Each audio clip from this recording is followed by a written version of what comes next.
Pemirsa, anggota Komisi 10 DPR RI Wayan Koster memberi penghargaan penggunaan dana desa dan ADD dalam anggaran pendapatan dan belanja desa kepada Kepala Desa se-Kabupaten Jembrana. Pengarahan dilaksanakan di Gedung Kesenian Insinyur Soekarno di Kota Negara. Penggunaan dana desa dan alokasi dana desa atau ADD sangat rentan memunculkan masalah.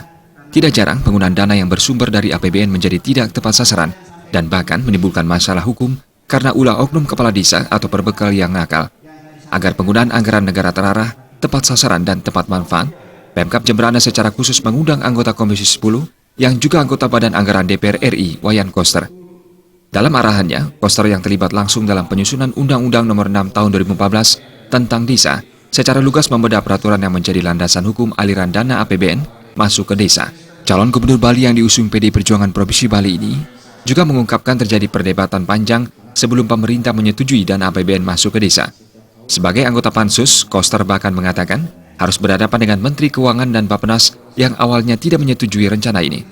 Koster yang kini semakin dikenal masyarakat dengan sebutan Koster Bali 1, menegaskan dana desa dan alokasi dana desa yang masuk ke APBDes perlu ditata dengan skema penganggaran yang benar dan komprehensif sesuai dengan prioritas pembangunan di desa.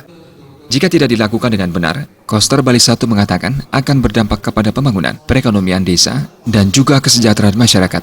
Karena itu, KBS menyatakan, skema pengalokasian anggaran desa harus memetakan potensi dan permasalahan yang terjadi di desanya masing-masing. Dana desa yang digelontorkan ke desa diarahkan untuk membangun sarana prasarana desa, skala desa, pemberdayaan ekonomi, dan kesejahteraan warga desanya.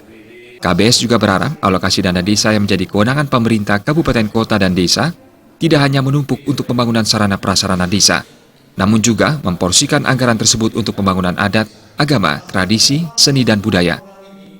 Anggaran ini mau buat undang-undangnya, kalau ternyata dia celaka, itu dosa saya. Dosa melahirkan undang-undang desa, dosa yang kedua lahir mengalokasikan anggaran ke desa. Jadi bikin masalah. Jangan sampai terjadi hal seperti itu. Karena ke depan kami ingin betul-betul APBN ini manfaat untuk mendorong menggerakkan perekonomian masyarakat di desa. KBS juga menambahkan dalam penyusunan APBDes harus melibatkan komponen yang ada di desa dengan membentuk forum musyawarah desa. Tujuannya untuk menyerap aspirasi masyarakat. Koster menegaskan struktur dalam APBDes memang berdasarkan kebutuhan dan aspirasi masyarakat, bukan kehendak pribadi kepala desa. Peruntukan dan tata kelola dalam APBDes juga harus benar agar tidak menimbulkan persoalan hukum di kemudian hari. Koster mengungkapkan untuk Kabupaten Jembrana, alokasi dana desa tahun 2016 sebesar 36 miliar rupiah untuk 41 desa.